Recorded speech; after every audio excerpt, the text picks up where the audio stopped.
I've been meaning to make this video for 7 years, but I wanted to do like a high production of it. It's just never gonna happen. So recording it now just to get the story out there, just in case this happened to some other people, they could feel like others have seen this. So in 2014 December, maybe it was 2013 December. It was at the end of the year, either 2013 or 2014. I encountered a shadow being, and I never thought shadow beings were real. I had some friends that talked about shadow beings, and I just thought that maybe they watched Coast to Coast AM or whatever. I just always shrugged it off. I never thought much of shadow beings. Never thought anything about the Mothman, the Skinwalkers. I believed in aliens at the time, but what I encountered was not a gray alien. It was a shadow person, and it was a strange encounter. So in my dream, it starts off with a dream. Now, I know when I wake up, and I know when the dream concludes. So don't think any of the. I'll let you know when the dream ends. So here's how it goes. I'm in my dream. I'm laying down, and I'm dreaming about walking through like this Area 51 like facility, and I walk past. I'm with my buddy too, who's also into aliens, and we walk past this door, and we see like this little gray alien, and I kept hitting my buddy. I'm like, yo, it's a gray dog. Yo, look, it's a gray dog, look. And he's like, shut the fuck up. I know. Shut up. I'm like, dog, it's a gray, bro. Look. And he's like, dog, just shh. Just, I see it, bro. I see it. Just shut. Shh. So then I start like trying to speak in my dream, and so I believe that what happens is this is not what happened in real life, but so I'm like, I'm making like voice sounds, and I thought my wife reached over to say, hey, you're talking to your dreams, buddy. You okay? Or I thought maybe I was snoring, and she was like, I just can't take it anymore. I'm gonna leave. But none of that really happened. You'll find out. But that's what I thought was taking place. So I feel what I think is her like reach over like my back neck, right? So I think she's like reaching over like, hey, wake up. It's okay. I get up, and then I see what I think is her with like her pillows leaving the room in a way that's like, hey man, it's kind of freaking me out that you're talking in your dreams and you're snoring. I got to get up for work the next day. So that's what I think is going on, is that she's leaving the room. So I say, hey. And now I'm awake at this point. The dream about the aliens, all that stuff, all that's concluded. And so it's dark, right? So I say, hey, don't worry. I'm not going to talk in my dreams anymore. I was just laying on my back or something, and I've cleared my nose. I just needed to blow my nose. I'm cool. Come back to bed. Everything's cool. Don't worry. And as I'm talking, the thing that I'm talking to, because I think it's her, like a shadow of her walking out the room. And when I look, I'm talking, I'm like pleading my case, like, hey, just come back to bed. Everything's fine. Don't worry. Hey. I start to realize that the thing I'm talking to, because I know her body language, but the body language was not her body language. And I start wondering, like, wait a minute. That's not my wife. What? Wait a minute. If that's not her, and then I take my hand down. This is so creepy thinking about this right now. I put my hand down in my bed, and I feel a body there when I'm not expecting to feel a body, because I think I'm looking at the body, and I feel a body in the bed, and I'm like, oh, what the heck is going on? And as I turn and I look back, the thing gets away. Now what I forgot to mention is, as I'm talking, pleading my case, like, hey, you come back to bed, I just need to blow my nose, all that, the thing, whatever the thing was, it's standing there like, I wasn't supposed to be seen.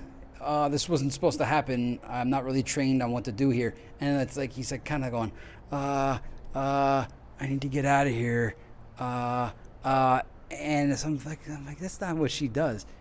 And then when I put my hand down, I put my hand down first. I don't look down. I feel it. And then just out of habit, out of just total confusion of being like, what did I just touch? I then turn, and that was that thing's opportunity to get away. So this thing gets away, whatever.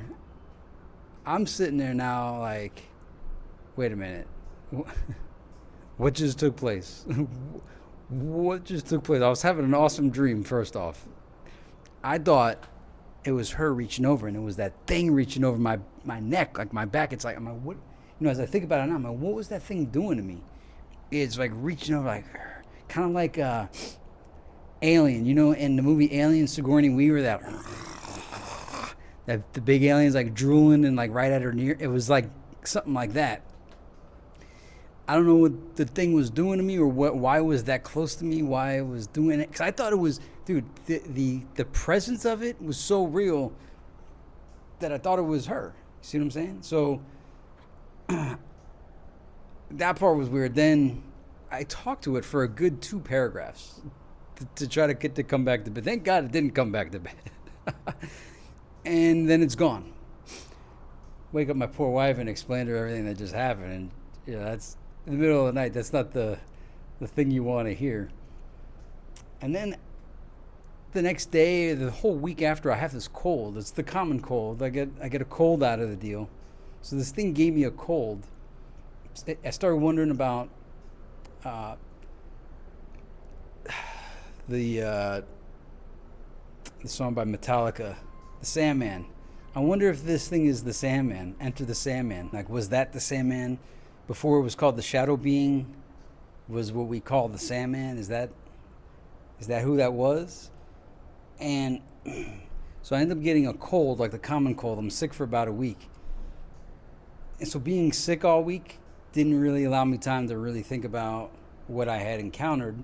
I was just kind of mad that I was sick. Being sick stinks, especially every year around Christmas time this happens. Like 7 straight years, I'd get sick. In fact, I got sick so much that I started like saving my sick days at work because I knew in December or January I'd get sick. Then, after I recover, I'm at the gym. It's the gym like in my complex, and I'm on the weight bench by myself. And so after I recover, I remember what day it was. It was the night of the national championship. It was Ohio State, I think, against Clemson. Darnell, I forgot the quarterback. It was a star quarterback. He was supposed to be a big deal in the NFL, but he didn't pan out. He went to the XFL. It was when he was the quarterback. I just remember Ohio State was in the national championship. So I'm in the gym that night by myself, and I'm just kind of like, just on the bench thinking about like, all right, man, was that real? Like, did that really happen? And so as I'm just kind of like pushing up, doing the push-ups, I asked the universe, like, hey, can you give me a sign whether or not all that really occurred, or was I just having an optical illusion of sorts? Just let me know whether or not that all really happened. And dude, just as I say that, all right, I'm in like this position, all the lights in the gym go out. So now I'm in pitch blackness with free weights, and I'm freaked out because what I requested to find out happened. And then I'm like, oh great, now that thing is real. I got these dumbbells on me. How am I going to put this, not like let it fall on my feet and just kind of get out of it? I'm like, I got to get out of here. So I put all the stuff back, and I'm like, nah, you know what? There's nowhere I could run to. There's nowhere to hide. I might as well just live with this. So then the lights kick back on. You're by yourself. You ask the universe for a sign. You get the sign, and it happens. And it's in a scenario where you didn't really anticipate of, having weights up in the dark. Get over that. And then I'm like, all right, well, I'm in this reality now. So what? So then I'm listening to Dr. Stephen Greer, some audio by him. And there was some question I had proposed to somebody to get an answer for. And the recording of Greer literally goes off his normal subject matter of UFOs and aliens and interdimensional beings and all that stuff. And it's like he just like starts talking directly into the mic. And it's like he's talking directly to me. And he's answering I don't remember what the question was anymore. But I remember I had proposed the question like at dinner or something. And he starts like directly answering the question. And I'm like, all right, now this is happening. I got the shadow guy. I got Stephen Greer talking through recordings that were pre-recorded. Like, how's that possible? I got the lights going out. So that's the story of the shadow being. There's really no climax or conclusion to it other than this is an experience I had. I'm not like a shadow being advocate to talk about them. I've sat on the story for 7 years. And the reason why I haven't told the story is because it's not triumphant. Most of the stories of the paranormal that I encounter have some kind of triumph to it. Here I was violated by something that I don't understand what the heck it was. It was a shadow, but when you look up shadow beings online, the shadow beings that are online, they're all like real menacing looking. The thing that I saw was not a menace. It didn't even look like he was the man in charge. He looked like he was like some guy sent to give me the common cold. He was the thin man. He wasn't a menace. He was like a subordinate. And the only part I don't like is that he was like over my neck like that. That was whack. That's not cool. The part of him just trying to get away, fine, I get it. But anyway, it wasn't triumphant, so I don't like to tell stories where I lose. But I lost. The shadow being beat me that day. And he didn't really beat me, but he got the best of me, right? But I got to see him, and he's not supposed to be seen. I'm telling the story just for other people, because most people won't talk about anything that's paranormal. It's not popular. It's not acceptable. It's not polite. It's not normal. And people start to think you're kind of nuts and all that. So somebody's got to do it, though. Again, I go back to the fifth insight of the Celestine prophecy. Fifth insight says that we're not further advanced because nobody talks about the paranormal experiences they have. And paranormal experiences aren't just encountering shadow beings or ET encounters or celestial encounters, angelic encounters, demonic encounters. There's so many different things of the paranormal that are there. And it's not just encounters. Sometimes it's experiences, mystical experiences. There's a wide variety and array of things that aren't normal or can be explained by science or are socially acceptable to discuss. So I take it upon myself to be that person that opens the dialogue. And to anybody out there that has been concerned about the way society will perceive you, I've been doing this now for over 25 years, just speaking out about things that you're absolutely not supposed to talk about. And what it's done is it's created a world where it's acceptable to talk about these things. Just think about where we're at societally right now, as far as like even conspiracy theory goes. Even a year ago, the stuff that is accepted discourse now was not there a year ago. And it's because of people like me, I'm not trying to say it, but it's because people decided that they're not going to allow the societal rules to dictate. And I've been thinking about this for a while. Like, why is that? Why are people not supposed to talk about the paranormal or conspiracy? Because paranormal is one thing. Because a lot of people hallucinate. A lot of people are losing their minds. A lot of people take drugs and stuff like that. Like, so I get that part. But to not discuss conspiracy theory is really intriguing. Because who's the only one that wouldn't want people to discuss conspiracy theory? The conspirators, right? So the conspirators created this societal atmosphere of where you're not supposed to discuss this, and it's frowned upon and it's shunned. But I think people now have decided that, well, one, we got into a lot of the situations that we are now because we didn't have discourse on conspiracy. So the more we do openly have these combos, the more we can reduce the conspiracies being foisted upon us.